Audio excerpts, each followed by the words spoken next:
Esta es la tarde en el continente americano. Cuando anochece en Europa y amanece en Asia, así cae la tarde en el continente americano y transcurre la noche y el amanecer en el resto del mundo. La tarde. Hola, bienvenidos a la tarde de NTN 24, el canal de las Américas. Soy Idania Chirinos. Como siempre, un gusto y un compromiso compartir con ustedes cada día.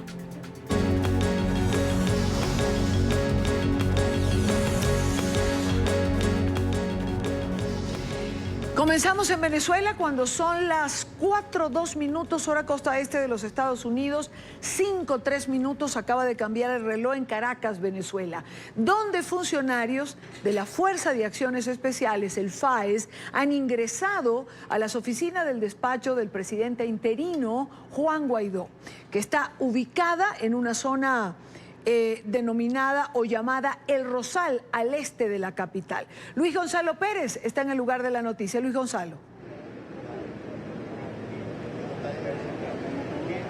Y Dania, saludos, muchas gracias por el contacto y amigos televidentes. Así es, estamos ubicados en el municipio de Chacao, precisamente en El Rosal, a donde funcionarios del Servicio Bolivariano de Inteligencia Nacional, al igual que la Policía Nacional contra la Corrupción, acaba de llegar más o menos hace una hora a la Torre Zurich. Aquí dentro de esta torre se encuentran las oficinas del despacho de la presidencia del gobierno interino, Juan Guaidó. Pero vamos a conversar con la diputada de la Asamblea Nacional, Delsa Solórzano, para que nos explique qué situación se está viviendo, porque vemos que los funcionarios están encapuchados y tenemos información de que no hay orden de allanamiento. Cuéntanos un poco. Sí, en efecto, llegaron funcionarios encapuchados en el momento en que nosotros estábamos trasladando del sitio donde nos vimos obligados a realizar la sesión de Cámara el día de hoy, porque no nos dejaron entrar a Palacio Federal Legislativo, cuerpos colectivos paramilitares armados. En ese instante donde nosotros nos estábamos trasladando desde la plaza pública en Cumbres de Curumo hacia el lugar donde se están hospedando los parlamentarios, tuvimos conocimiento de que funcionarios encapuchados,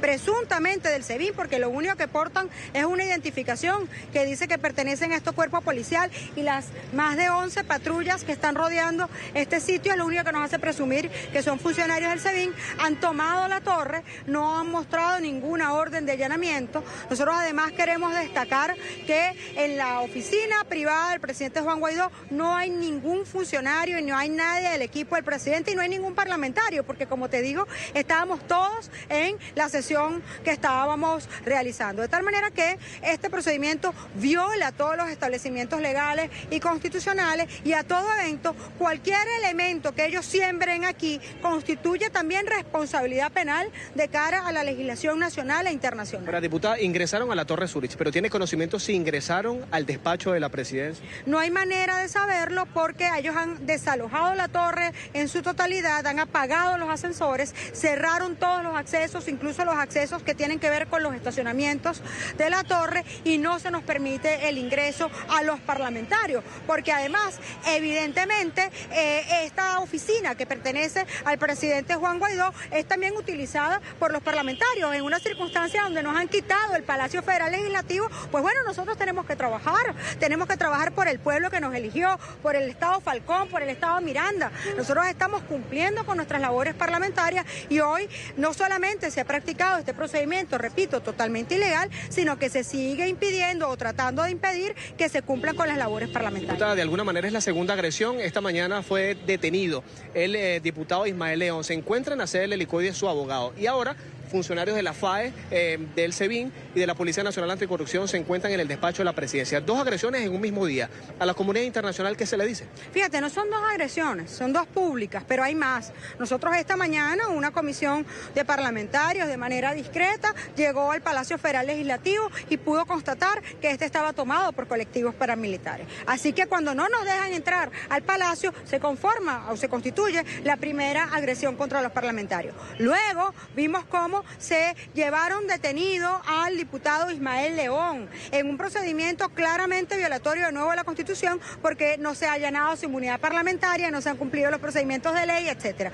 Luego, cuando veníamos de regreso de la sesión en Cumbres de Curumo, fueron retenidos los autobuses donde se estaban trasladando los parlamentarios. Los retuvo la Guardia Nacional. Al ser retenidos, repito, por la Guardia Nacional, pues evidentemente esto constituye otra agresión. Y además de ello, intentaron detener también a las personas de las empresas que nos alquilaron las sillas, unas sillas de plástico, donde las que tuvimos que utilizar hoy para la sesión, también fueron retenidas. Luego ocurre esto, es decir, hemos pasado todo un día de agresiones por parte de un régimen que está hoy dirigido a la cabeza por el usurpador de Nicolás Maduro y que ahora tiene un cómplice que pretende también usurpar la cabeza del Poder Legislativo. Pero además quiero destacar una agresión adicional, que es el hecho de que hoy fueron juramentados como parlamentarios ciudadanos que no lo son, que no fueron electos por el pueblo y fueron específicamente ciudadanos del Estado Miranda y ciudadanos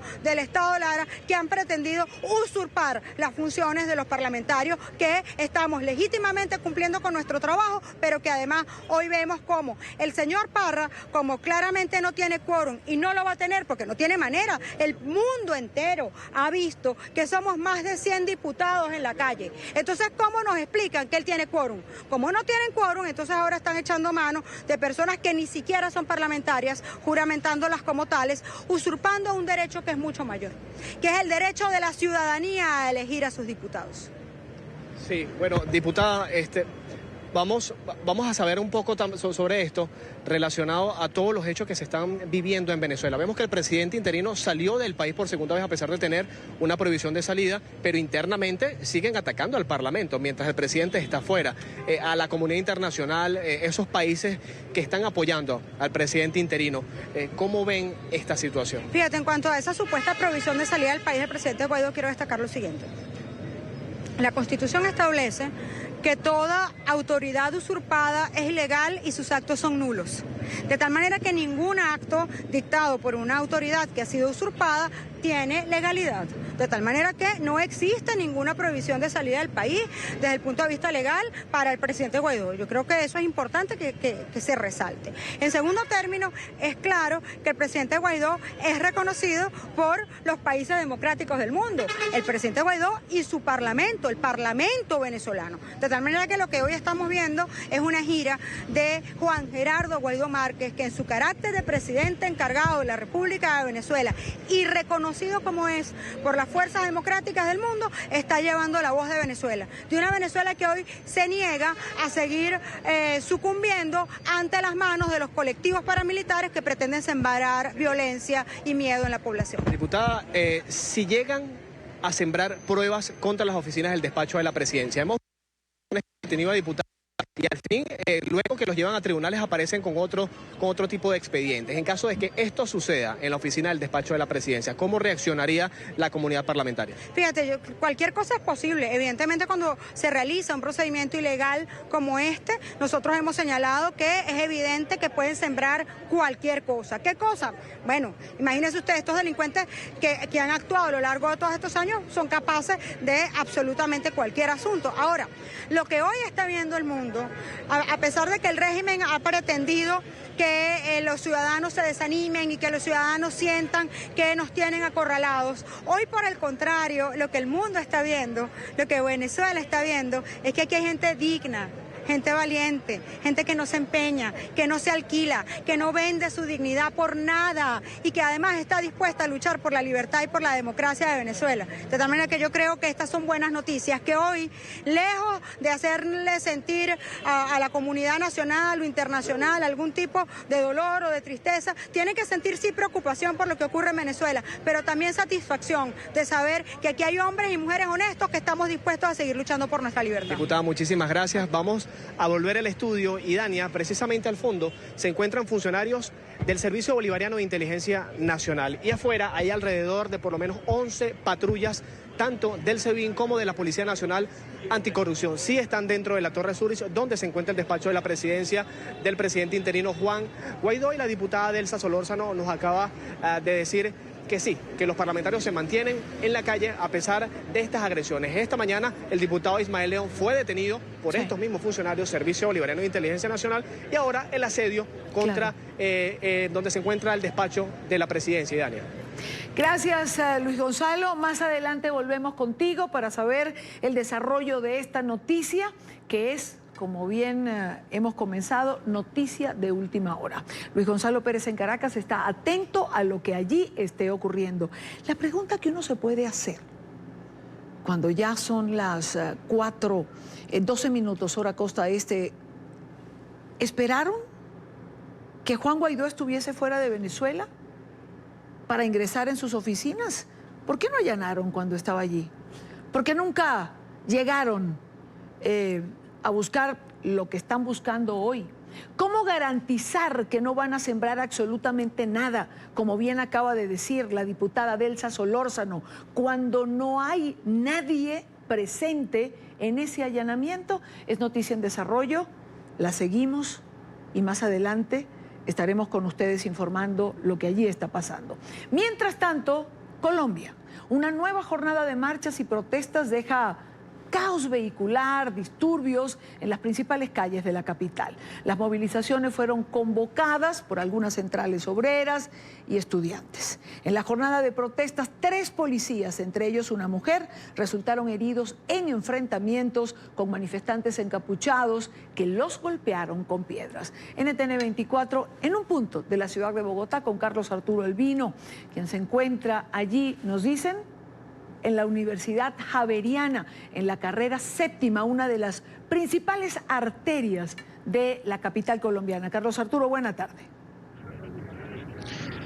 Hola Idania, ¿qué tal? Muy buenas tardes, 13 grados a esta hora en la capital del país. Nos hemos movido un poco, es que estamos a 2 cuadras de la Universidad Javeriana, estamos ahora en el Parque Nacional porque había sido convocado hasta las 4 de la tarde, hora local, que una reunión en este lugar, una concentración para marchar hacia la Plaza de Bolívar. Sin embargo, este es el panorama que se vive a esta hora. Lo que hay son vendedores de banderas, vendedores de pitos, como llaman acá, porque no hay todavía presencia de algunos manifestantes. Sí, muchos han marchado por la carrera 7ª hacia el centro de la capital. Allí a las 5 de la tarde se tiene previsto un cacerolazo en el marco llamado a este paro nacional. Que hay que decir que en comparación a otros días, hoy ha sido más pacífico, a pesar de que la policía tuvo que activar sus gases lacrimógenos en algunos puntos de la ciudad, debido a que en muchos lugares bloqueaban completamente el acceso. Aquí en la carrera 7ª, donde nos encontramos nosotros,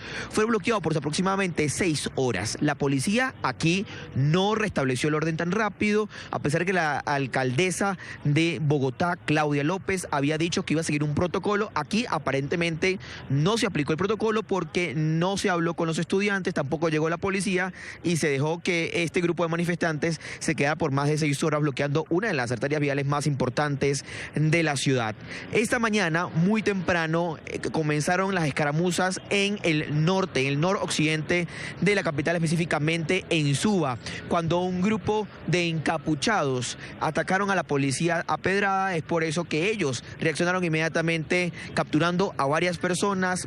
3 policías resultaron heridos, uno de ellos el comandante de la localidad de Suba, y luego también se activaron algunos gases lacrimógenos en el occidente, suroccidente de la capital, cuando los manifestantes también intentaban bloquear el carril exclusivo de Transmilenio. Sin embargo, a esta hora es total normalidad. Algunos sitios que estaban siendo bloqueados ya fueron completamente despejados, por eso es que la vía poco a poco ha retornado la normalidad en la movilidad, pero fue un día bastante complicado, y amigos televidentes de NTN 24, para los bogotanos en la mañana, cuando en puntos estratégicos de la ciudad fueron bloqueados, Transmilenio, fue bloqueado la carrera 7ª, muchos tuvieron que suspender sus citas médicas, ir al colegio y su trabajo debido a estas manifestaciones. Ya a esta hora la concentración se está dirigiendo hacia el centro de Bogotá, Plaza de Bolívar, sí, donde a las 5 de la tarde se tiene previsto un cacerolazo. Es la información, y Dani, no sé si tiene alguna interrogante. Sí, quiero preguntar preguntarte algo,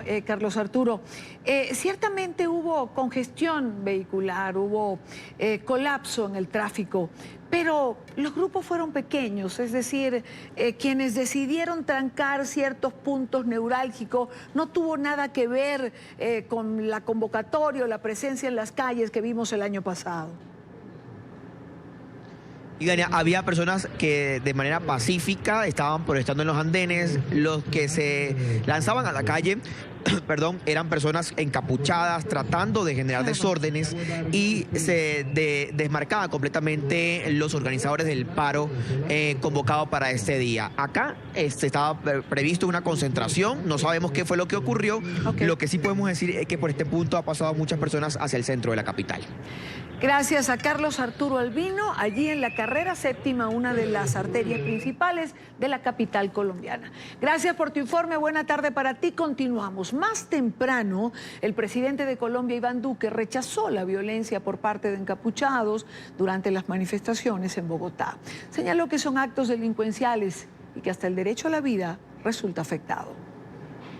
Pero agredir a la policía, agredir la infraestructura, bloquear el tráfico, afectar el derecho al trabajo, afectar el derecho a la salud, afectar inclusive el derecho a la vida, porque en esas obstrucciones también hay personas que están siendo atendidas de emergencia que no tienen capacidad de movilidad. Realmente esos son actos que son delincuenciales.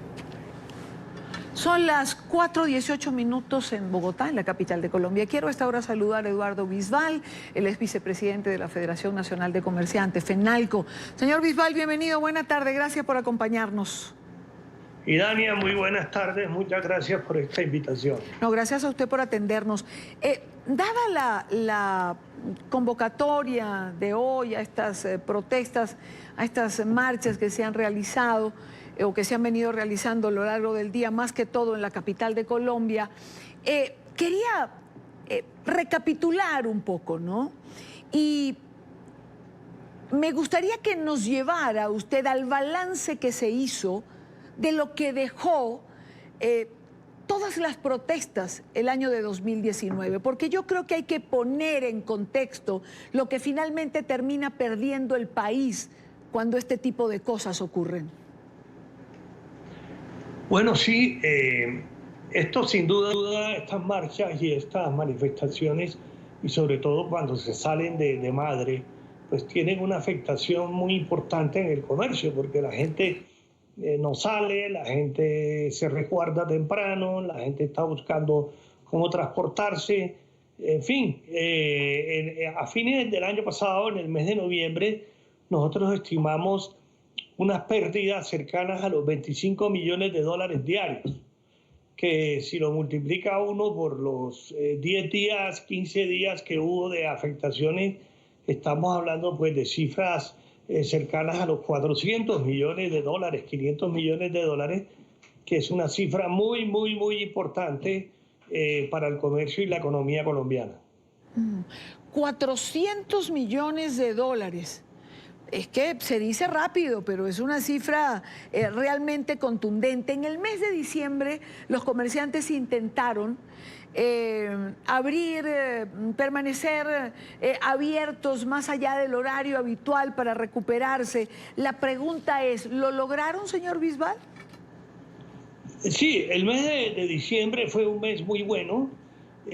Las ventas, pues hablar de recuperarse, pues es muy difícil porque es sabido que venta que no se hace es venta que se pierde. Claro. Sin embargo, digamos que se compensaron y terminamos con un bastante buen año 2019, cifras finales que no conocemos todavía porque el DANE, el Departamento Nacional de Estadística, lo debe estar sacando pues en las próximas semanas. En la encuesta cualitativa que hace FENALCO, que encuesta a cientos de comerciantes, uno ya anticipa con un amplio margen de seguridad de que fue un muy buen de diciembre. El 41% de los comerciantes encuestados manifestaron haber incrementado sus ventas y solo un 20% manifestaron haber disminuido sus ventas. O sea que el balance es altamente positiva. Es una encuesta cualitativa, no cuantitativa. La cuantitativa la conoceremos en las próximas semanas, pero de todas maneras, en el ámbito económico colombiano, se sabe perfectamente que esta encuesta cualitativa anticipa con bastante seguridad los resultados de la cuantitativa que se conocerá pronto. Si yo le preguntara cuál resultó ser el sector más afectado por las protestas de 2019. Bueno, en general se afecta, por ejemplo, la venta de automóviles. Todo aquello que signifique desplazamiento, los centros comerciales sufren, los almacenes de vitrina hacia la calle sufren, los alimentos, bebidas, los bares, restaurantes, pues también sienten disminución en sus ventas cuando se dan este tipo de actos vandálicos, ¿no? Hay otros que se afectan menos porque su uso no es del día a día. La venta del día a día es la que se afecta, la que el consumidor cotidiano pues tiene que ejercer todos los días, ¿no? La compra de la comida, la leche, el pan, los alimentos se afectan mucho. Okay. Eduardo Bisbal, vicepresidente de la Federación Nacional de Comerciantes en Colombia, FENALCO. Gracias por atendernos. Muy buena tarde para usted. Muchas gracias, Ciudadania. Saludo para todos. Gracias. Amable por recibirnos. Son las 4:23 minutos, hora costa este en los Estados Unidos. Revisamos otras noticias que hacen parte de la agenda informativa de este día. Es noticia el Parlamento boliviano que por fin acepta la renuncia del expresidente Evo Morales y de quien fue su vicepresidente Álvaro García Linera, dando paso formalmente a una sucesión. La noticia fue confirmada por el Congreso Nacional de Bolivia, que actualmente es controlado por el partido MAS, el Movimiento al Socialismo, el partido oficial del expresidente Morales. 2 meses después de que Morales y García Linera dejaran sus cargos en medio de las protestas en contra de su gobierno, las cuales denunciaban fraude en las elecciones presidenciales del 20 de octubre de 2019. Y 2 meses después de que se ha venido sosteniendo la tesis de un golpe de Estado. La noticia se da a conocer un día antes de la fecha en que Morales y García habrían completado su 3er mandato consecutivo.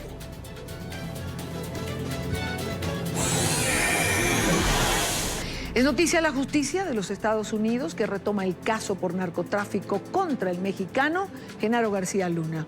El exsecretario de Seguridad Pública Federal bajo el gobierno de Felipe Calderón es acusado de colaborar por casi 2 décadas con el cártel de Sinaloa.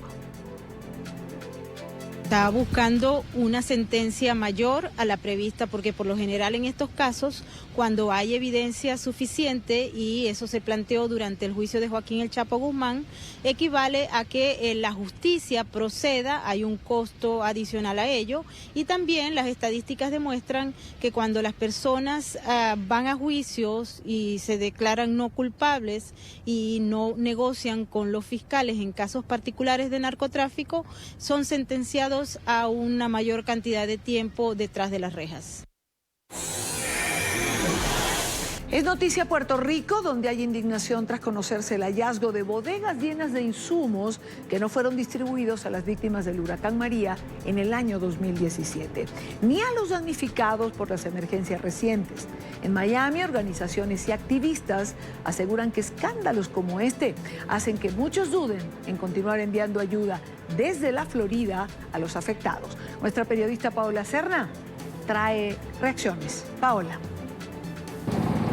Hola, ¿qué tal? Muy buenas tardes. Pues bien, cada vez que se ha presentado cualquier tragedia en Puerto Rico, el primer estado en manifestar su ayuda a la isla es el estado de la Florida, particularmente el centro y el sur del estado, habitado por muchísimos puertorriqueños y también por la comunidad hispana que se ha movido siempre a ofrecer y a brindar las ayudas a los ciudadanos de la isla. Es por eso que las organizaciones que se unen cada vez para recolectar estos insumos y posteriormente posteriormente realizan toda la logística para llevarlos a la isla, han manifestado su preocupación y su indignación frente al escándalo de los insumos que jamás fueron entregados a tantas personas que en este momento lo necesitan. Hablamos con una de las representantes de esas organizaciones que nos manifestó que luchan para combatir esa percepción que existe de corrupción en la isla y que, por supuesto, esta es una muy mala noticia para ellos.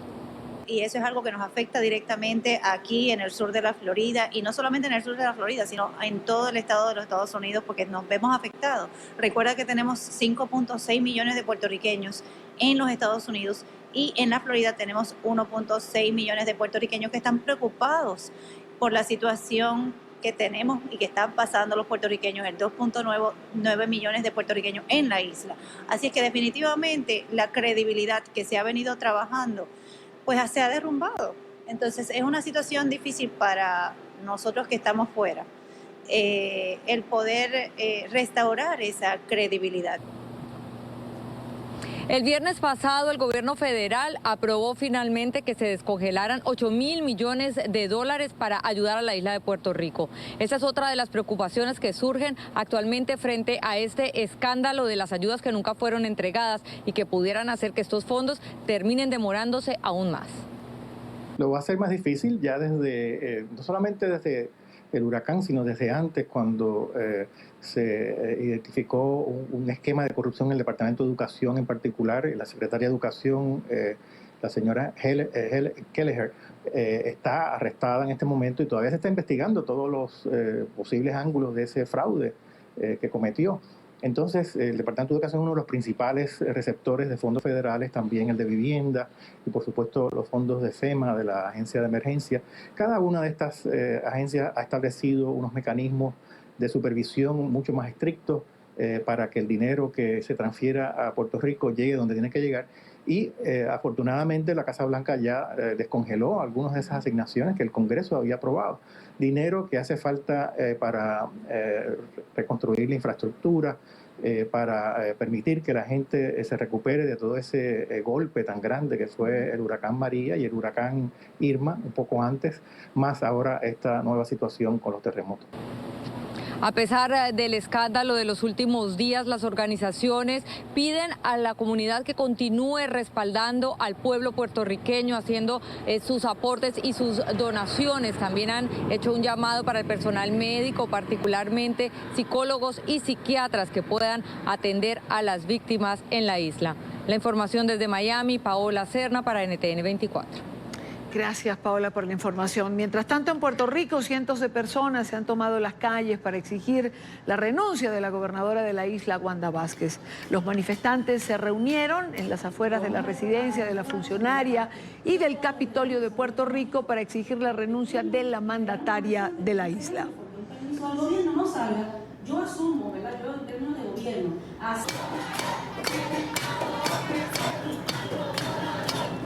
En esta parte del programa nos acompaña Aníbal Acevedo Vilá, exgobernador de Puerto Rico. Señor Acevedo, bienvenido, buena tarde. Gracias por estar allí. Buenas tardes a ti y buenas tardes, amigos televidentes.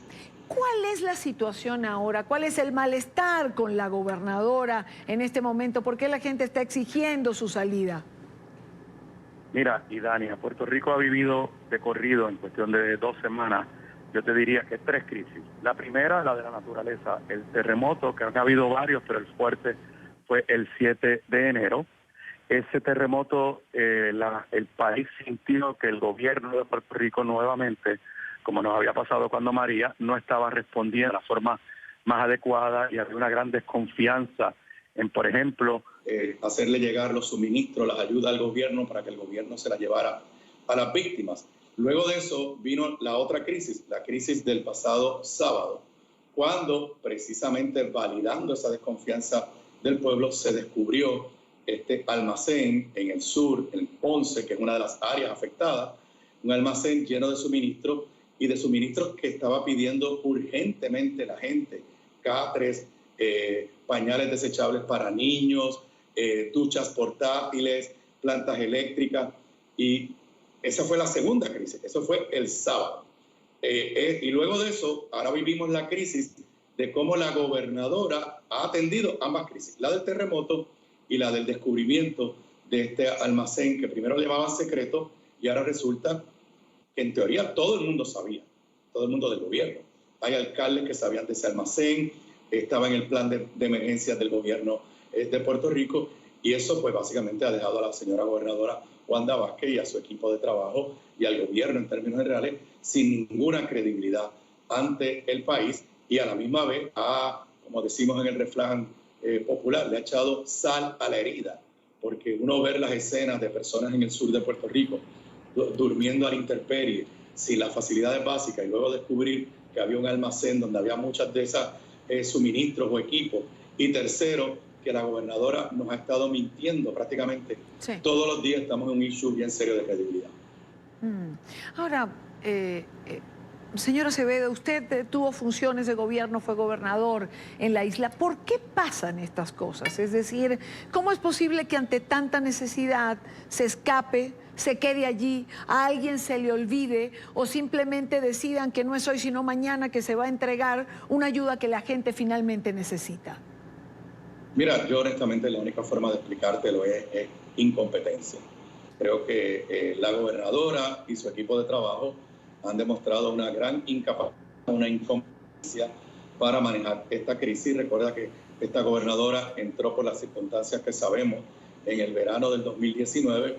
Nunca fue una figura muy destacada en el gobierno de Ricardo Rosselló, y cuando le llegó el momento de probar si tenía la capacidad para dirigir al país, pues ha fracasado estrepitosamente, y la gente a su alrededor. Parte del problema es que ella no puede echarle toda la culpa a sus ayudantes, a sus subalternos, porque ella misma es la que ha estado cambiando la historia, particularmente del sábado para acá. Una vez se descubre el almacén que le llamaban secreto, que no era tan secreto, ella, pues, por ejemplo, despidió al secretario de la Vivienda de Puerto Rico, dijo el domingo que lo despedía por la situación de los almacenes. Sin embargo, hoy cambia de historia y dice que lo despidió porque los fondos federales, los fondos CDBG, el Departamento de la Vivienda de Estados Unidos, HUD, los había congelado.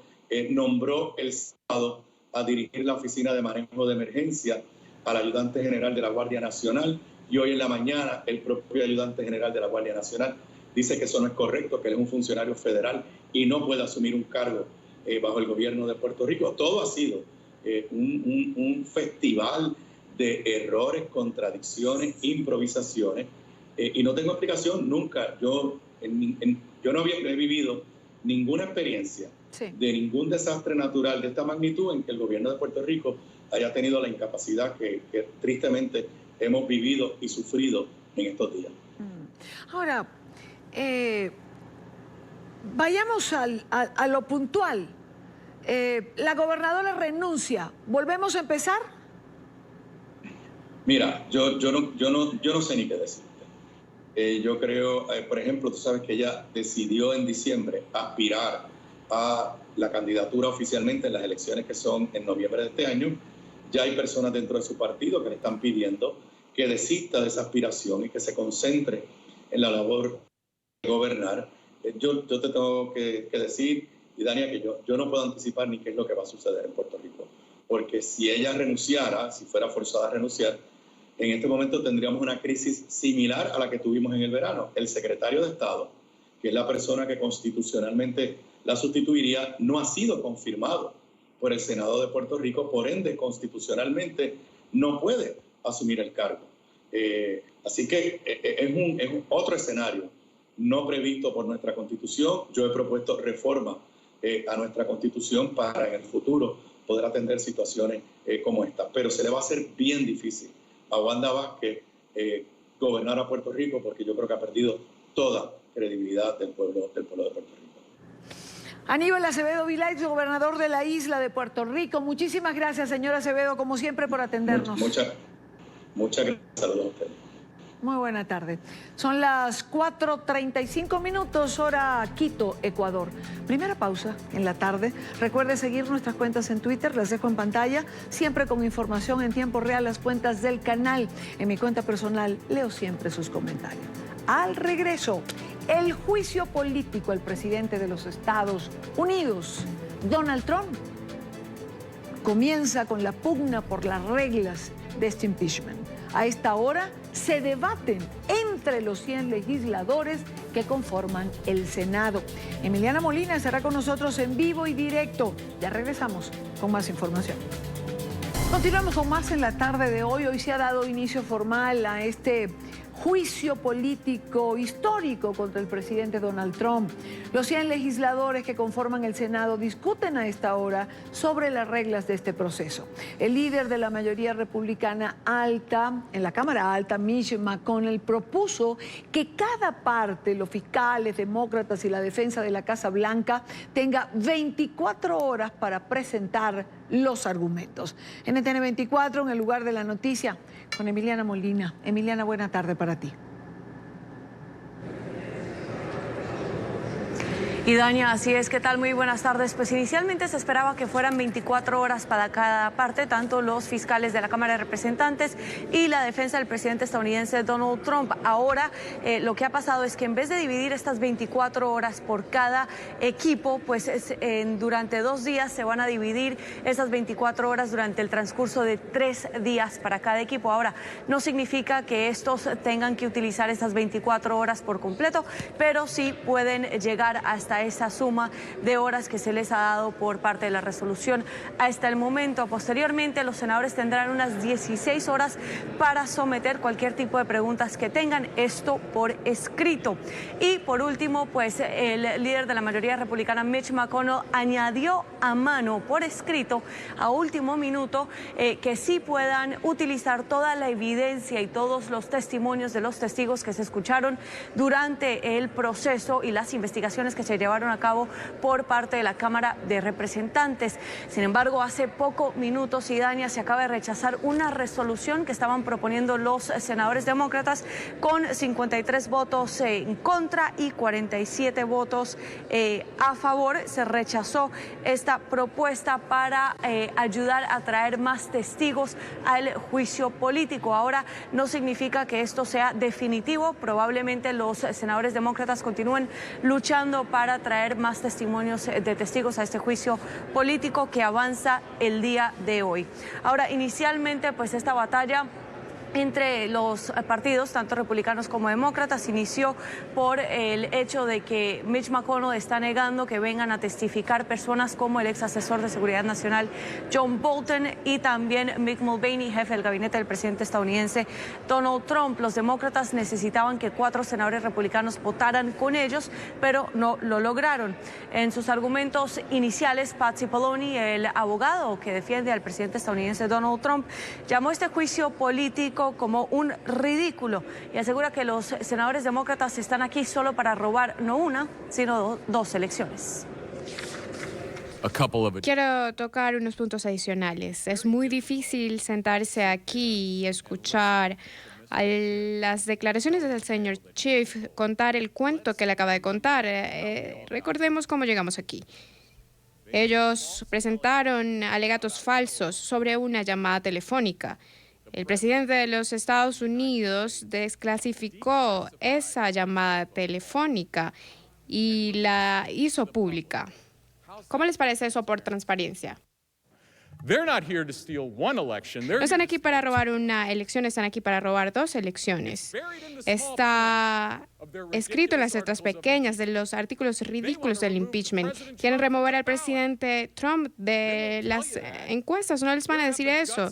No tienen las agallas para decirlo directamente, pero eso es exactamente lo que están haciendo aquí. Ellos le están pidiendo al Senado que ataque uno de los más sagrados derechos que tenemos como estadounidenses. El derecho a escoger a nuestro presidente en un año electoral. Esto no se ha hecho nunca antes.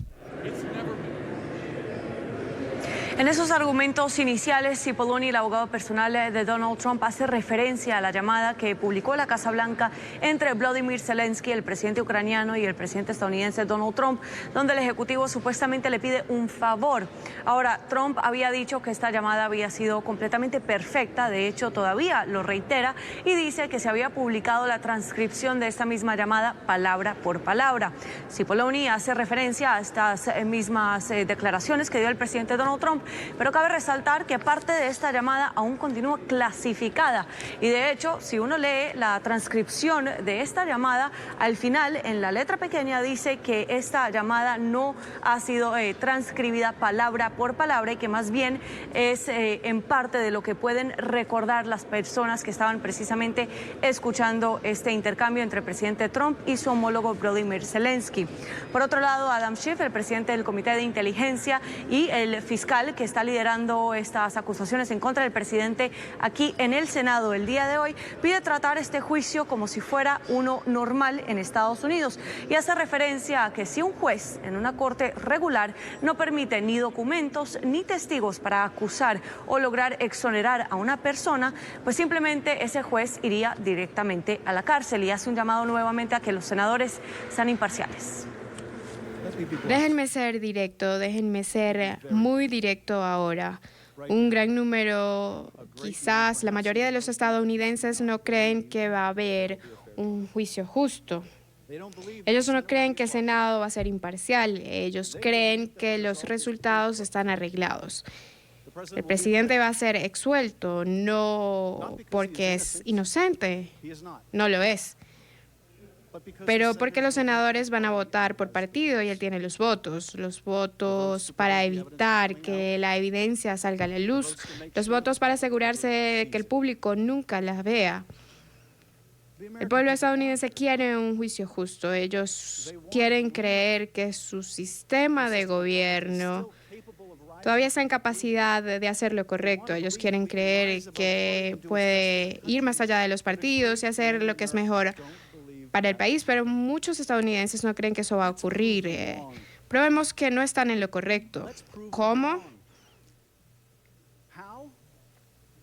¿Condenando al presidente? No solo condenando al presidente, sino condenándolo si la Cámara prueba su caso y solo si la Cámara prueba su caso. Pero al dejar que la Cámara pruebe su caso, al dejar que la Cámara llame a los testigos, al dejar que la Cámara obtenga los documentos, al dejar que la Cámara decida cómo presentar su propio caso y no decidiéndolo por nosotros. En resumen, al acceder a un juicio justo. Y Dania, y por ahora estamos esperando la votación sobre la resolución que aceptaría las normas a seguir en este juicio político. Esta es toda la información que tenemos en directo desde Washington. Emiliana Molina, regreso con ustedes. Gracias, Emiliana. Emiliana Molina, en el Congreso. Sin duda, este proceso de impeachment es uno de los sucesos políticos más importantes en los últimos años en los Estados Unidos. Durante el juicio hay personas claves que van a jugar un papel importante. Jason Calderón nos explica quiénes son. Jason. ¿Qué tal, Idania? Ha comenzado el tercer proceso de juicio político contra un mandatario en la historia de los Estados Unidos y estos son los rostros con los que vamos a estar familiarizados durante los próximos días y hasta que concluya la votación final del juicio. El primero de ellos es el líder de la mayoría republicana en el Senado, el señor Mitch McConnell. El legislador va a tomar parte del proceso como jurado y para los expertos, la influencia de McConnell en las filas conservadoras lo convierte en un factor esencial para el futuro del impeachment. Por ejemplo, el senador, antes de iniciar el juicio político, declaró abiertamente que está trabajando muy de cerca con la Casa Blanca en la estrategia a seguir durante el proceso. El presidente de la Corte Suprema, John Roberts, será el encargado de dirigir el juicio político en el Senado. Ustedes lo van a ver allí ejecutando las veces de juez. Es un juez conservador. Ha llegado al máximo tribunal en 2005, nombrado por el expresidente George W. Bush. Su papel en este juicio político es visto como una prueba a la imparcialidad con la que debe ejercer su cargo. Por su parte, la Oficina Oval ha conformado un equipo legal de tallas mayores para defender al presidente en el Senado. La defensa del magnate republicano es liderada por estos 4 hombres: el asesor legal de la Casa Blanca, Pat Cipollone. El equipo lo complementan Jay Sekulow, quien hizo parte de la defensa de Trump en la investigación por la trama rusa; Alan Dershowitz, abogado de figuras como el exjugador de fútbol americano O.J. Simpson y el millonario Jeffrey Epstein. Dershowitz será el encargado de presentar las alegaciones iniciales en el Senado. También está Kenneth Starr, el fiscal que en la década de los 90 lideró la investigación que derivó en el impeachment contra Bill Clinton. Del lado de la Cámara de Representantes de mayoría demócrata se ha elegido un grupo de 7 legisladores que actuarán como fiscales durante el proceso. Los encargados de liderar este equipo son el presidente del Comité de Inteligencia, Adam Schiff, y el presidente del Comité de Justicia, Jerry Nadler, quienes llevaron adelante la fase previa del impeachment en la Cámara Baja. Ellos tratarán de convencer al Senado de que Donald Trump debe ser destituido del cargo.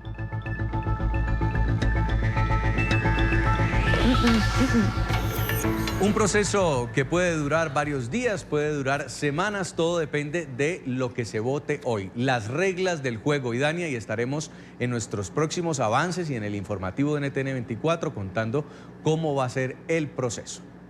Gracias, Jay, gracias por la descripción de estos personajes que son importantes en este proceso.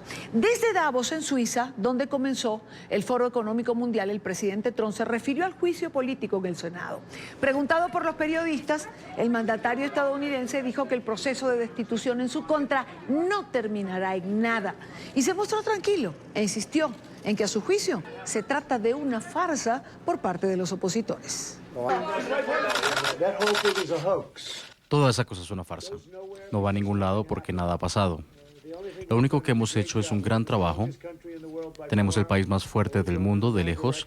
Estaba yendo en la dirección equivocada. La economía ahora está en su mejor estado. Y estamos en Europa hoy porque estamos trayendo a muchas otras compañías a nuestro país con miles de empleos, millones de trabajos en muchos casos. Así que todo eso es una completa farsa. Estoy seguro que resultará bien. Cuando son las 4:55 minutos, hora costa este de los Estados Unidos, quiero saludar a un colega periodista que es de los más activos en redes sociales en relación a todo lo que tiene que ver con este proceso de juicio político. Es Bricio Segovia, él es corresponsal en la Casa Blanca de La Voz de América, pero explica todo tan bien que yo quería conversar con él unos minutos en la tarde de hoy. Bricio, bienvenido, gracias por tu tiempo. Muchas gracias por la invitación, Idania. No, gracias a ti de verdad por estar con nosotros. Bricio, la Casa Blanca pide, en medio de todo esto, una absolución inmediata. ¿Crees que sea posible? Bueno, es posible, ya que ese a priori parece el plan que tienen los republicanos, Idania, y no lo digo simplemente porque todo el partido republicano y los senadores republicanos están apoyando al presidente en bloque, sino también porque el mismo presidente pues el líder del Senado republicano, Mitch McConnell, ha expresado que su intención es acabar con este juicio político de la manera más rápida posible, sin llamar a testigos como piden los demócratas, ya que durante la investigación en la Cámara de Representantes, recordemos, Cámara que domina la oposición demócrata, allí el mismo presidente Donald Trump impidió que ciertas personas de su administración, testigos considerados clave, fueran a declarar ante los legisladores. Ahora los demócratas dicen que en el juicio sí deberían estar. Los republicanos dicen que no quieren este tipo de testigos, que lo que quieren es un juicio rápido porque, como dice el presidente, consideran que todo esto se trata de un proceso que es una farsa y que es innecesario y lo único que hace es gastar pues el dinero de los contribuyentes. Por lo tanto, vamos a ver hacia dónde va. Pero de momento las intenciones republicanas no parecen apuntar a querer un juicio largo. ¿Cuánto tiempo puede durar, Bricio? Evidentemente, bueno, creo que no sabemos, pero ¿algún estimado del tiempo que puede durar? Y por otro lado, lo que creo que sí estamos todos seguros es que va a convocar a una buena parte de la teleaudiencia estadounidense a una cita diaria. Eso no cabe la menor duda. Desde luego vamos a tener juicio político de lunes a sábado desde la 1 de la tarde hasta pues que se cierre la sesión, y eso puede ser horas intempestivas de la madrugada. Así que eso se ha asegurado. Ahora bien, ¿cuánto puede durar este juicio político? Esa es la gran pregunta del millón que nadie puede responder, pero sí que nos pueden dar algunas pistas si vemos a las declaraciones que han estado haciendo republicanos y demócratas en las últimas jornadas, incluso en las últimas horas. Si preguntamos a los republicanos, bien, pues ya te decía antes, Idania, que lo que buscan es un juicio lo más rápido posible, que se liquide lo más rápido posible. Y dijo el líder de la mayoría republicana en el Senado, Mitch McConnell, que la idea era que hubiese acabado para el 4 de febrero. ¿Por qué el 4 de febrero? Porque esa es la fecha en la que está prevista que el presidente Donald Trump pronuncie su discurso sobre el estado de la nación desde esa misma instancia donde está ocurriendo el juicio político. Si preguntamos a los demócratas, la respuesta va a ser bien diferente porque, como te contaba antes, ellos lo que quieren es, sobre todo, que haya presencia de testigos, que haya una entrega de documentación que tampoco se entregó durante la pesquisa que llevó a cabo en la Cámara de Representantes y, por lo tanto, pues ahí sí que se podría prolongar una cantidad de días que no podemos definir. Claro, claro. Los demócratas, Bricio, sostienen que este es un proceso para un juicio manipulado. ¿Cuál es la percepción del estadounidense? Es decir, ¿han variado las encuestas? Veía yo unas cifras hoy que no favorecían al presidente Trump.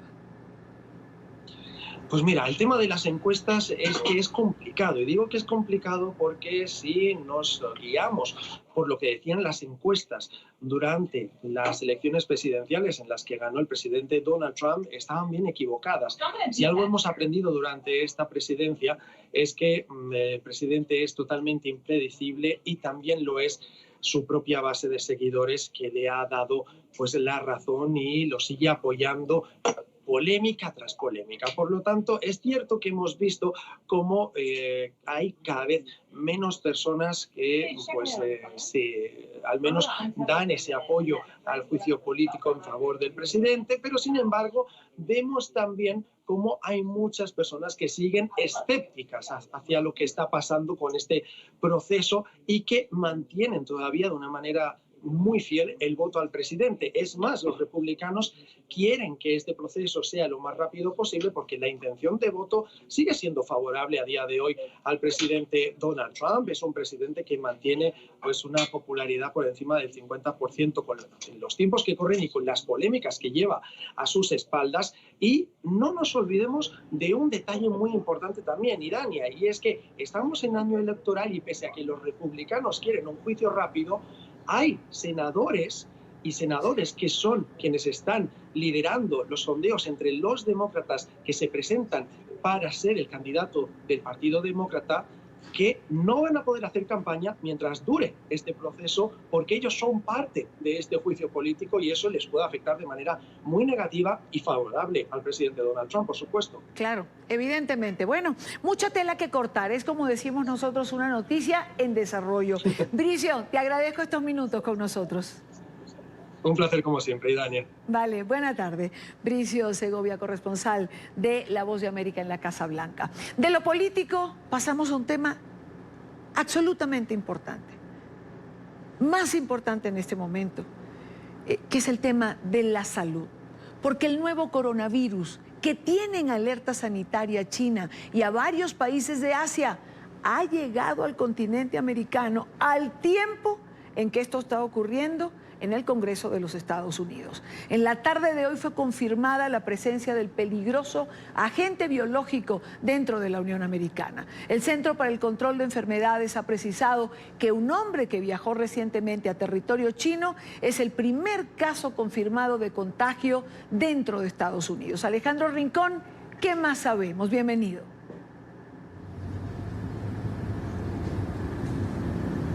Hola, Dania, feliz tarde para ti. La información que tenemos, de acuerdo a lo que ha precisado hasta ahora el Centro para el Control de Enfermedades, la máxima autoridad sanitaria de los Estados Unidos, es que este primer caso confirmado de contagio con el peligroso nuevo coronavirus es una persona residente de la Unión Americana que ingresó al país el pasado 15 de enero luego de visitar el territorio de China. Ingresó por vía aérea al aeropuerto internacional de la ciudad de Seattle, esto en el estado de Washington, Washington, en el noroeste del territorio de la Unión Americana, en una terminal aérea que no tenía implementados los controles de revisión a pasajeros que procedían de China, algo que es clave mencionar a la luz de que justo como medida de precaución a la posibilidad de que entrara el peligroso nuevo coronavirus en territorio de los Estados Unidos, a primera fase de esta semana, las autoridades sanitarias del país ya implementaban controles a todas las personas que estaban llegando a 3 de las principales terminales aéreas del país, en el caso particular las de California, en San Francisco y en Los Ángeles, y también el JFK aquí en la ciudad de Nueva York. Esta persona, sin embargo, ingresó al territorio de la Unión Americana, pues no haciendo paso por estos chequeos, y luego, después de sentir una serie de síntomas similares a los que ya se han detectado alrededor del mundo con este nuevo coronavirus, pues buscó atención médica y allí fue donde se detectó y se confirmó pues la presencia de este peligroso agente biológico, algo que obviamente pues empieza a hacer sonar alarmas adicionales en la comunidad científica a nivel internacional. De acuerdo con la información entregada adicionalmente por el Centro para el Control de Enfermedades, estos controles en los aeropuertos, que en un principio de esta semana eran en solo 3 terminales aéreas, pues ahora se extienden a 5. Esos controles empezarán a ejecutarse en las próximas horas en las terminales de Chicago, en el Aeropuerto Internacional de O'Hare y también en el de Hartsfield-Jackson, esto en la ciudad de Atlanta. Y adicionalmente, una voz clave que también se entregó en el transcurso de esta tarde: es posible que en los próximos días se encuentren nuevos casos de contagio con coronavirus en territorio del país. No está descartada esa posibilidad, pues en un sentido similar se expresaban las autoridades sanitarias a nivel global. La OMS tuvo lo siguiente que decir. Se deben esperar más casos en otras partes de China y posiblemente en otros países en los próximos días. Un equipo de la OMS concluyó una misión con oficiales en Wuhan para investigar este coronavirus. Basados en la información recibida, una fuente animal parece como la fuente primaria de este brote, con contacto limitado entre humano a humano. Clave para tener en cuenta en las próximas horas. La Organización Mundial de la Salud en el transcurso del miércoles adelantará una sesión de emergencia con el objetivo de determinar si es necesario declarar una alerta sanitaria a nivel global por cuenta de esta nueva y peligrosa cepa de coronavirus. Es lo que tenemos para ustedes por ahora. Continúen con más en la tarde. Gracias, Alejandro. Gracias por la información. Con esto vamos a una nueva pausa.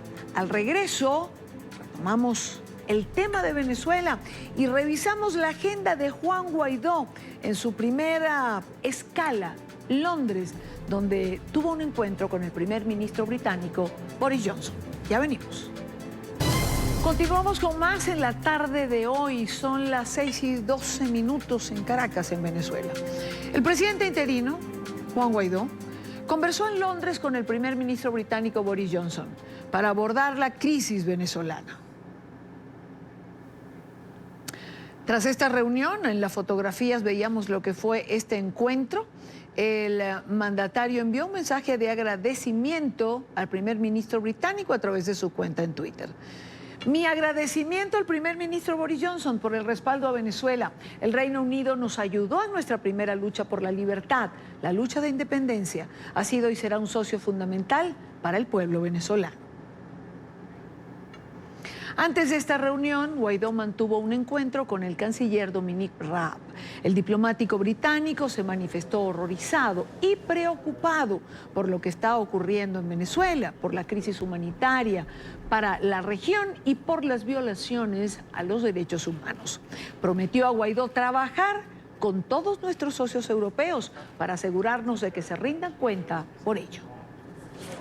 Hoy Venezuela está trabajando, luchando por una transición a la democracia. Hoy hay 6 millones de migrantes, hoy hay 7 millones de emergencias humanitarias en Venezuela en riesgo de muerte. El momento que tiene Venezuela, la región, estamos llegando además de una cumbre antiterrorismo, por lo que Maduro representa en la región y ampara al terrorismo internacional. Lo importante para nosotros es lograr una elección libre para los venezolanos, para lograr una transición a la democracia, recuperar el sentido además de la emergencia que tienen los venezolanos por una transición. Es muy importante para nosotros aquí el reconocimiento, pero también el apoyo que ha tenido Europa, la Unión Europea, Inglaterra, en el caso de la democracia y lograr una transición en Venezuela. Eran las palabras del presidente Juan Guaidó.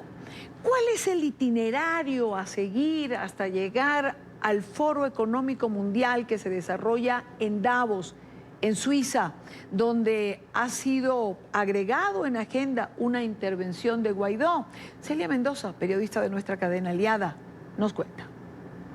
Se espera que durante los próximos días se reúna con el líder de la diplomacia de la Unión Europea, Josep Borrell, quien ha trabajado de cerca con la antigua líder de la diplomacia de la Unión Europea, Federica Mogherini, para darle luz al tema de la migración y los refugiados venezolanos, algo que ha sido analizado por parte del Parlamento Europeo. Mientras tanto, se espera que en pocos días llegue aquí, a Davos, en Suiza, donde se lleva a cabo el Foro Económico Mundial y donde el presidente de los Estados Unidos está presente. Guaidó, durante esta reunión en Londres, se le preguntó si tendría la posibilidad de verse cara a cara con el mandatario estadounidense durante esta visita a los Alpes suizos. Él indicó que es fundamental reunirse con todos los líderes y que esta siempre es una posibilidad, sin confirmar si esto pasaría o no. Se espera que llegue a Davos en los próximos días y que avance en esta agenda que se ha convertido en una prioridad para su administración.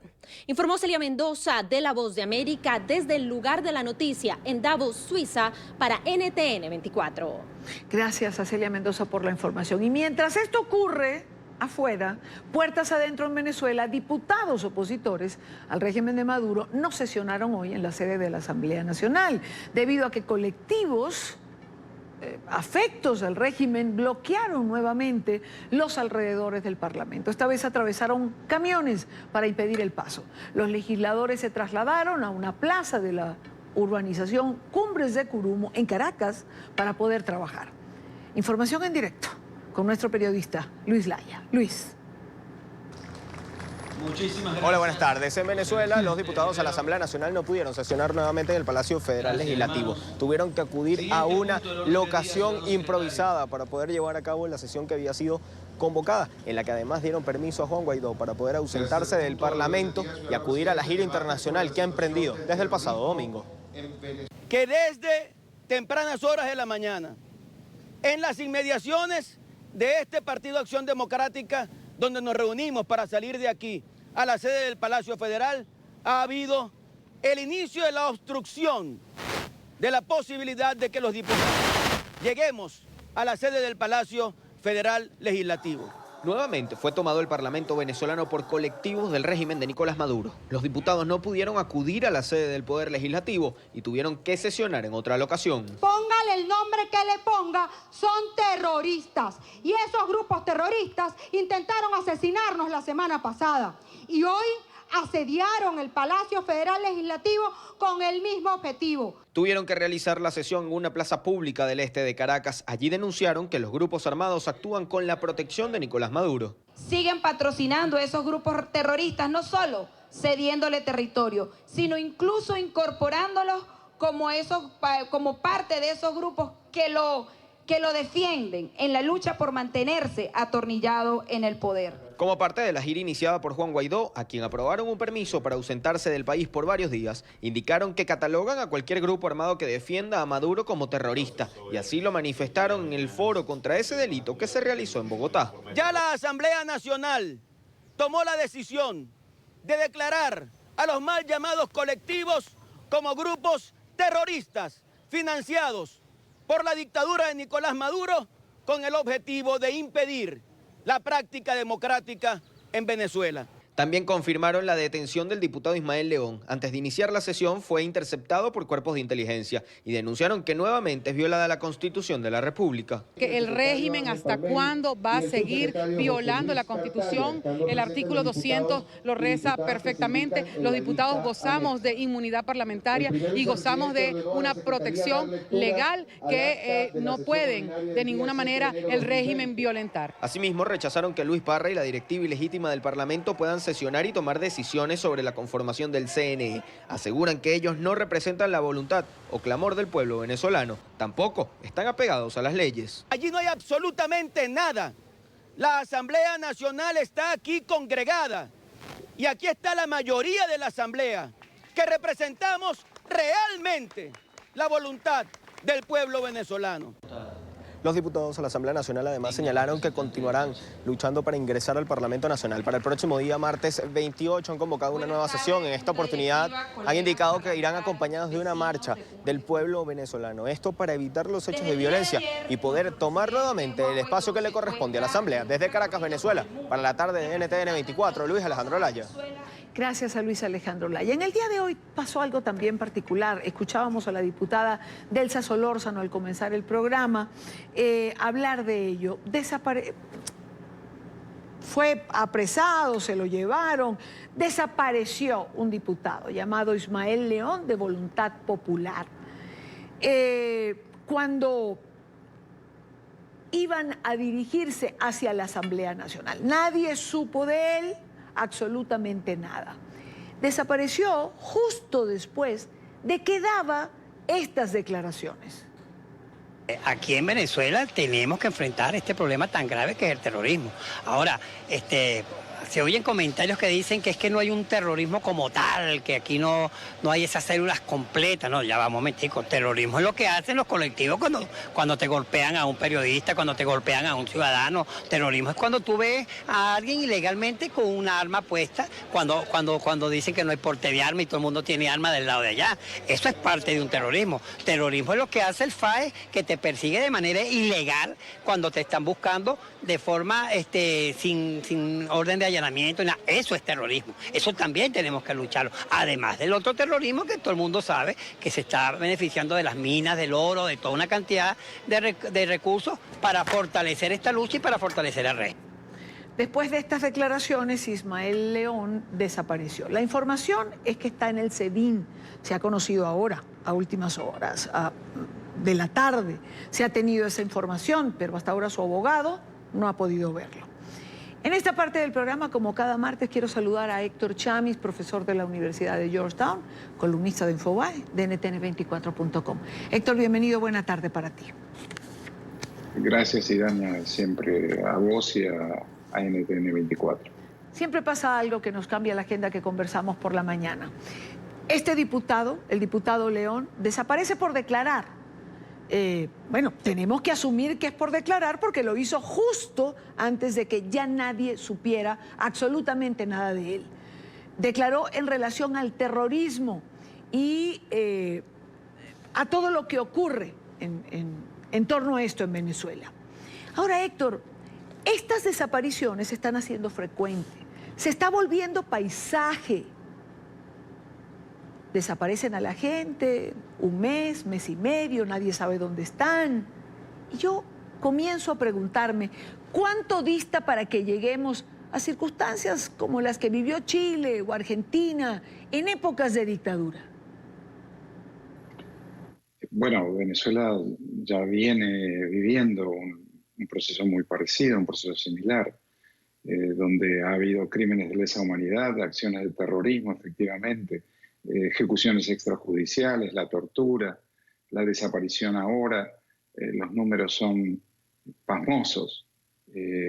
Si uno lo va sumando año tras año tras año, porque en definitiva aquellas dictaduras en Argentina fueron 8 años, en Chile 17, el chavismo ya lleva para 20, 21 en Venezuela.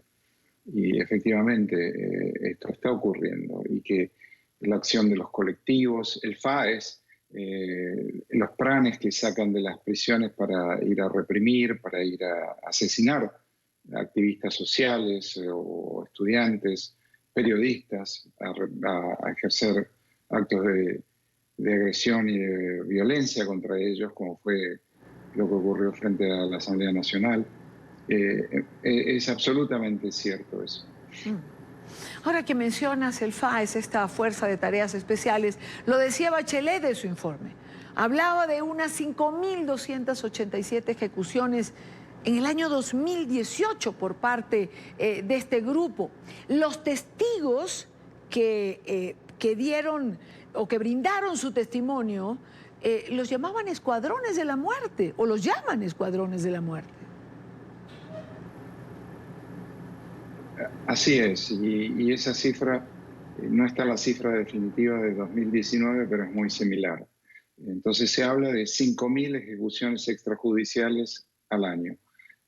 No en la misma cantidad desde siempre, pero en los últimos 3 o 4 años así parece haber sido el caso.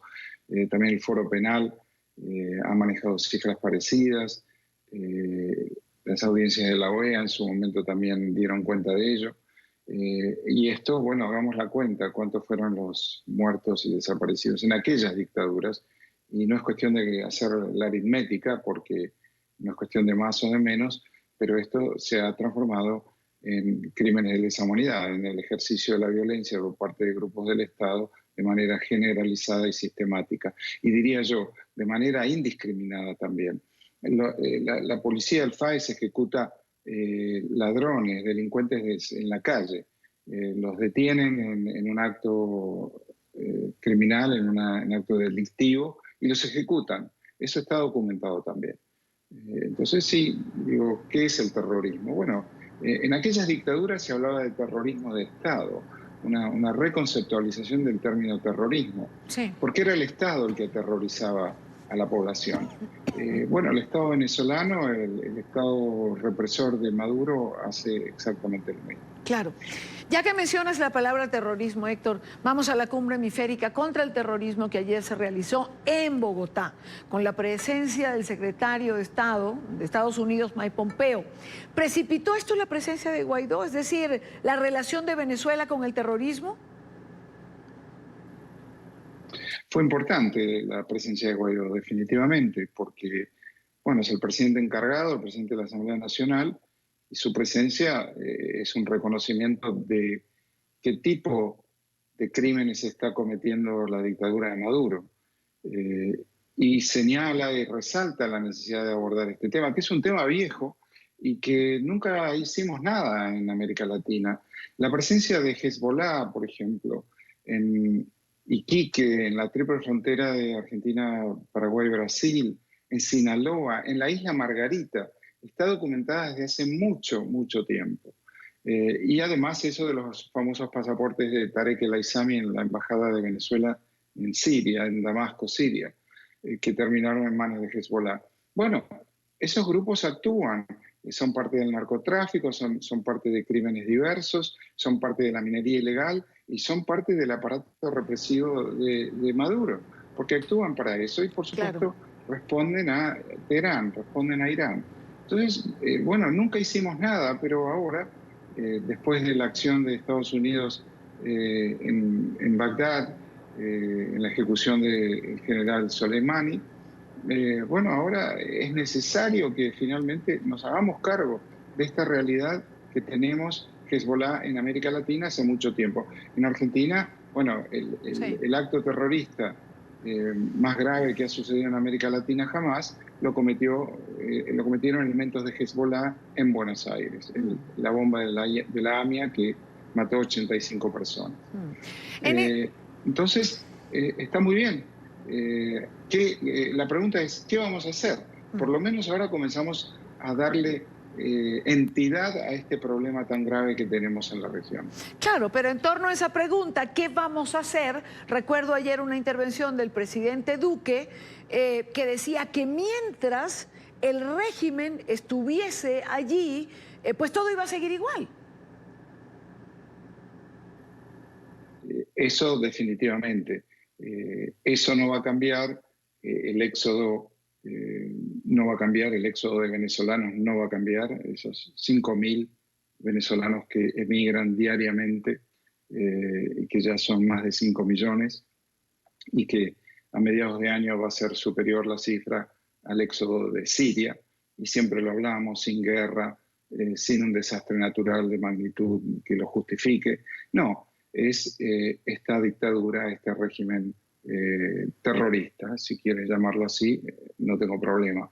Y esa es la prioridad, la salida de Maduro del poder y la posibilidad de reconstruir Venezuela en el tiempo más corto posible, que no será muy corto tampoco, dada la magnitud de lo producido por Maduro en el poder.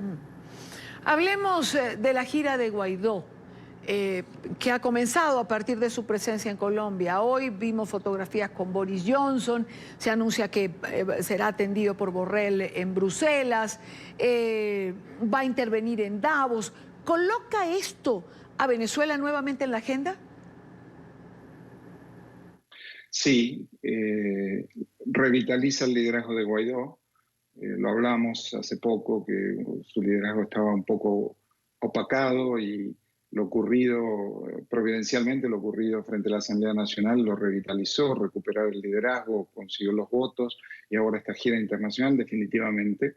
Y la comunidad internacional sigue apoyando a Guaidó y Venezuela también. Y entonces es imprescindible esta presencia para movilizar recursos y voluntades políticas de la comunidad internacional. Me parece positivo, importante, me parece que de vuelta esto también forma parte de diseñar una estrategia que finalmente termine con Nicolás Maduro en el poder de Venezuela. Claro, claro. No damos por cierto si se produce el encuentro con el presidente Trump. No se ha hecho el anuncio, no sé si coinciden los tiempos entre que uno llega y otro sale. Probablemente ocurra en Davos, no sabemos si de no producirse la agenda de Guaidó se extiende hasta Washington. ¿Importante este encuentro entre ambos? Bueno, sí, en política la foto cuenta, no es todo, pero cuenta. No obstante, ya esa foto y esa conversación ha ocurrido con el secretario de Estado Pompeo, y eso da cuenta de la importancia también. O sea, con reunión con Trump o sin ella, el compromiso de la administración Trump con la salida de Maduro y con la democratización de Venezuela y el apoyo a Guaidó sigue siendo sólido. Quiero además agregarte algo.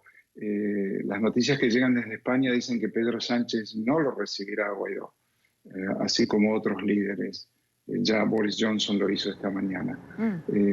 Y esto tiene que ver con el gobierno de España, que está formado por una coalición del PSOE y que uno de los socios es Pablo Iglesias y su partido Podemos, ¿verdad? Bueno, ¿no será que Pablo Iglesias le ha pedido a Pedro Sánchez que no le reciba? Así fue. Borrell, que es el jefe de la diplomacia europea, lo va a dar. Pedro Sánchez, y que fue canciller de Pedro Sánchez.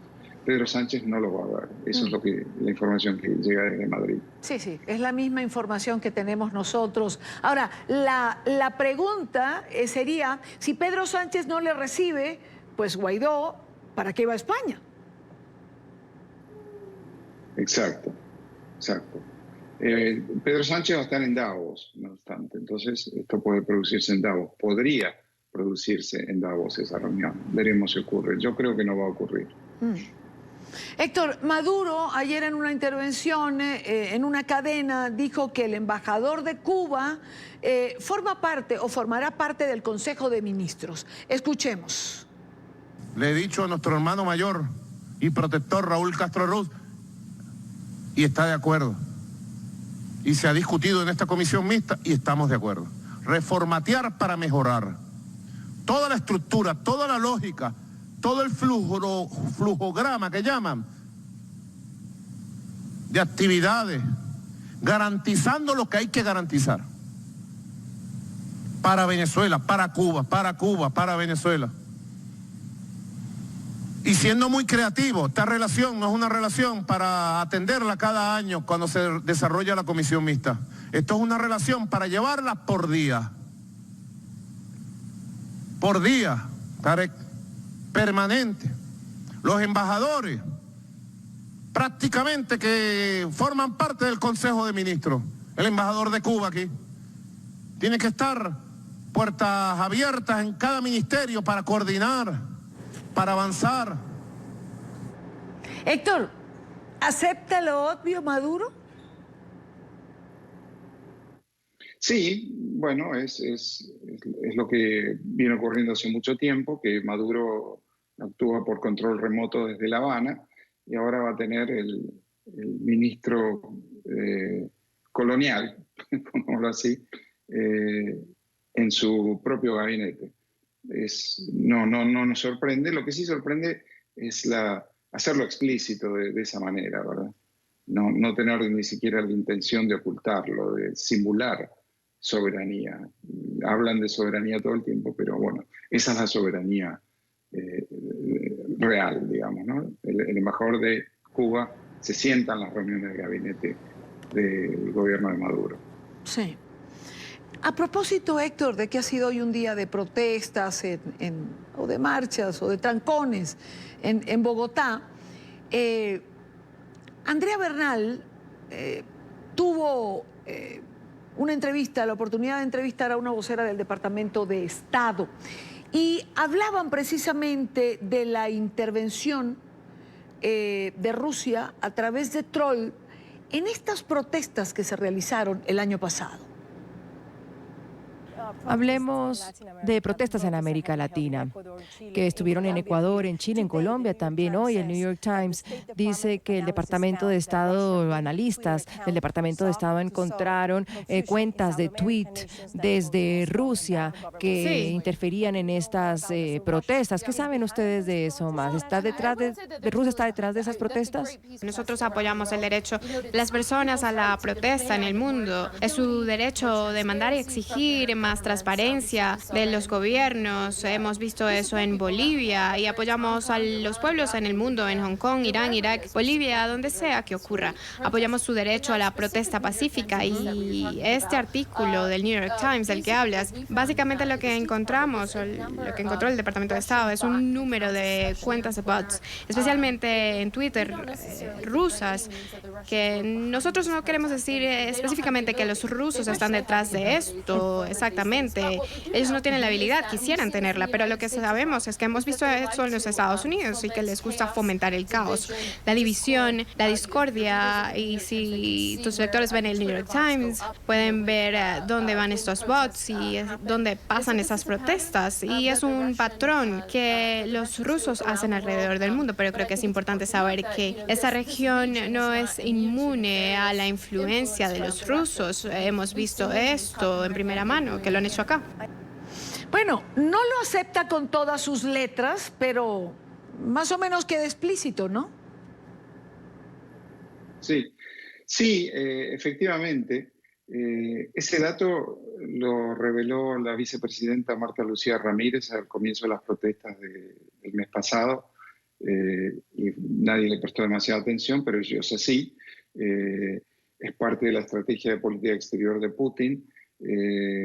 David Alandete de ABC reveló que eso mismo ocurría con las protestas en Cataluña, y también se reveló que un tercio de los tweets acerca de las protestas en Chile en los meses anteriores originaban en territorio venezolano, o sea, en servidores venezolanos, y que tal vez sean derivados de trolls y bots rusos, como se ha documentado. Entonces eso es efectivamente así. Héctor Chamis, como siempre, gracias. Un gusto tenerte en el programa. Gracias por acompañarnos, como lo haces cada martes, para comentar la actualidad. Gracias por estar aquí. Gracias, Idania. Pausa en la tarde. Al regreso, nos ocupamos de la caravana, los albergues de migrantes hondureños, donde están esperando para poder ingresar a México. Y vemos qué ha ocurrido allí frente a la oficina del presidente interino de Venezuela, Juan Guaidó, porque había una situación tensa que hizo correr a los reporteros. Ya regresamos. Rápidamente hacemos un nuevo contacto en la capital venezolana, en Caracas, donde hasta ahora se registra una situación irregular con los funcionarios del Servicio Bolivariano que ingresaron a las oficinas del presidente interino Juan Guaidó. Luis Gonzalo Pérez está en el lugar de la noticia. Luis. Y Dania, muy buenas tardes, gracias nuevamente por este contacto. Efectivamente se está haciendo mucha movilización de funcionarios del Servicio Bolivariano de Inteligencia Nacional. Acaban de llegar más patrullas a la Torre Zurich, aquí en el municipio de Chacao, a donde dentro de esta torre se encuentra el despacho presidencial del presidente interino Juan Guaidó. Antes de hacer este contacto, tuvimos que arrancar a correr una cuadra hacia abajo. Esta es la avenida principal de Chacao, pero hacia abajo tuvimos que arrancar a correr porque estaban llegando más patrullas del SEBIN sin percatarnos. Estaban ingresando por la parte trasera, por el estacionamiento. Al menos 4 patrullas habían ingresado del SEBIN. Los medios arrancamos a correr junto a diputados de la Asamblea Nacional y nos percatamos que habían volteado todas las cámaras de seguridad de la Torre Zurich para no poder tener registro visual de todo lo que está sucediendo adentro de esta torre. Los diputados de la Asamblea Nacional, como Delsa Solórzano, nos acaba de denunciar que vieron a estos funcionarios de la Asamblea, a estos funcionarios del SEBIN con bolsas negras, ingresando con bolsas negras a la Torre Zurich. Ellos habían denunciado hace poco que estos funcionarios pueden intentar sembrar pruebas al despacho presidencial de Juan Guaidó. Vamos a mostrarnos un poco, vamos a pedirle la cámara de nuestro camarógrafo Ronald Pérez cómo se encuentra la situación. Esta es la entrada de la Torre Zurich. Los medios de comunicación están aquí porque por cada cuadra hay una entrada distinta a dicha torre y todas las camionetas de estos funcionarios del SEBIN están haciendo un rodeo completo al perímetro de la torre. Vamos a escuchar parte de algunas de las palabras de la diputada Delsa Solórzano. Que apenas desaloje la policía política, las oficinas del presidente Guaidó, nos van a permitir el acceso a los parlamentarios para que nosotros podamos verificar qué ocurrió dentro de este despacho que es tan importante para nosotros. ¿Si puede, por favor, repetir qué le indicaron que podían ingresar cuándo? Nos acaban de confirmar que los funcionarios del SEBIN se encuentran dentro del despacho del presidente Guaidó. Y nos dicen, confirman el allanamiento de las oficinas del presidente y nos señalan los vigilantes de acá, que evidentemente no tienen absolutamente ninguna responsabilidad en esto, y nos señalan que inmediatamente que el SEBIN se retire van a permitir que los parlamentarios entremos a las oficinas. Gracias. Es parte de la información que tiene la diputada Delsa Solórzano. Junto a ellos se encuentran al menos unos 10 parlamentarios más. También cuerpo diplomático se ha acercado aquí a la Torre Zurich como el embajador de Uruguay. Vamos a seguir llevándoles la información, Idania, de todo lo que está sucediendo, estas incidencias, de cuántos funcionarios vienen ingresando al despacho presidencial, y se está confirmando que efectivamente lograron ingresar a la oficina presidencial de Juan Guaidó. Vamos a llevarle parte de todo lo que está sucediendo dentro de esta torre. A pesar de que los funcionarios tienen máscaras para tapar su identidad, han volteado todas las cámaras de seguridad, estaban ingresando por la parte trasera de esta torre para poder, de alguna manera, como denuncian los diputados, falsificar o también sembrar pruebas contra el despacho presidencial. Idania. Gracias a Luis Gonzalo Pérez. Es una noticia en desarrollo, por supuesto, más adelante en nuestro noticiero estelar a las 7 de la noche, hora costa este de los Estados Unidos, ampliaremos esta información. Y seguramente podremos ingresar con los diputados cuando la policía se retire de las instalaciones. Antes ya de terminar el programa, la caravana que partió de Honduras. En albergues, los migrantes hondureños esperan poder ingresar a México para continuar su camino rumbo a los Estados Unidos. El gobierno de Andrés Manuel López Obrador reiteró que no los va a dejar pasar si no se acogen a las medidas impuestas en materia migratoria. Marvin García, periodista de nuestra cadena aliada TN23, está en la frontera y nos ha estado reportando desde allí. Un nuevo reporte tenemos hoy. Marvin, adelante. Un saludo, Idania, de NTN24. Continuamos con esta caravana de acá con los hondureños, donde se encuentran en el albergue frente a la Casa del Migrante de Ayutla, San Marcos, a la expectativa de qué es lo que va a suceder el día de mañana, porque han tomado la decisión de intentar cruzar la frontera el día de mañana a las 4 de la madrugada. Esto luego que se hayan enfrentado ante las fuerzas de México, las fuerzas federales, y han decidido tomar esta decisión, no importando si hay un intercambio de golpes, nuevamente lanzamiento de piedras de todo objeto, tomando en cuenta que hay mujeres y niños. Ellos estarán arriesgando el día de mañana. Lo que sí es cierto, el que hoy, cuando se transcurrían las 7 de la mañana con 45 minutos, 70 salvadoreños tomaron esta decisión, llegaron al portón y aceptaron la decisión de México de cruzar. Ellos cruzaron la frontera por el puente internacional Rodolfo Robles y entraron a suelo mexicano. Son 70 los salvadoreños que ingresaron, entre ellos mujeres, niños, personas de la tercera edad y jóvenes, quienes llegaron hasta ese lugar. Pueden observar ustedes esto, los hondureños continúan, ellos acá a la expectativa y van a hacer, mi amigo, van a continuar ustedes su lucha. Sí, lo que estamos esperando de un papeleo que supuestamente México nos está ofreciendo para que lo presentemos a toda autoridad que nos presente para poder cruzar, dicen supuestamente, no sé, ¿verdad? ¿Pero lo van a intentar mañana o no sabe? Se le espera y la verdad la cosa que nosotros estamos esperando, pero la verdad no sabemos si es así como dicen. Entonces van a esperar y hasta agotar, a ver, si no lo hacen. La verdad que algunos estamos decididos que si pues no hay nada, pues vamos a intentar como cruzar, porque necesitamos, en el país no hay nada y hay que ver la forma como superar, cómo ir adelante. Muchísimas gracias. Amigos televidentes, de esta forma nosotros les servimos. Estaremos al pendiente de cómo será el futuro de estos hondureños si logran cruzar la frontera con México. José Cotzajay en cámara, yo soy Marvin García desde Guatemala. Regresamos con ustedes a Estudios Centrales.